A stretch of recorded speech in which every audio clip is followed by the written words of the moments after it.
बार एक कछुआ और एक खरगोश जंगल के हरे भरे रास्ते पर जा रहे थे। खरगोश ने कछुए को देखकर जोर से हंसते हुए मजाक उड़ाया और कहा, तुम्हारी चाल तो इतनी धीमी है कि तुम्हारे साथ चलने से मेरा कीमती समय बर्बाद हो जाएगा। खरगोश अपनी तेज चाल और ताकत पर बहुत घमंड कर रहा था, जबकि कछुआ बिना कोई जवाब दिए चुपचाप अपनी राह पर चलता रहा। उसकी आंखों में धैर्य और शांति झलक रही थी।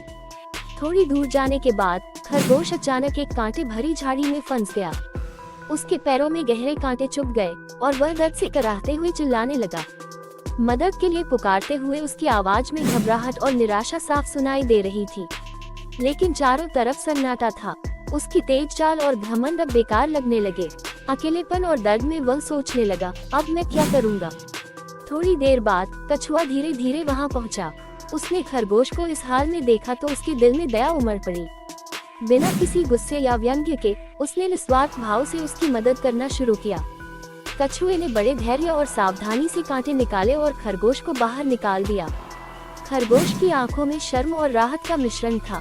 उसने गहरी सांस लेते हुए कहा, कछुए भाई, मुझे माफ कर दो। मुझे तुमसे सीखना चाहिए था। मेरा घमंड मेरी सबसे बड़ी भूल थी। कछुआ हल्के से मुस्कुराया। उसकी आंखों में एक ममता भरी चमक थी।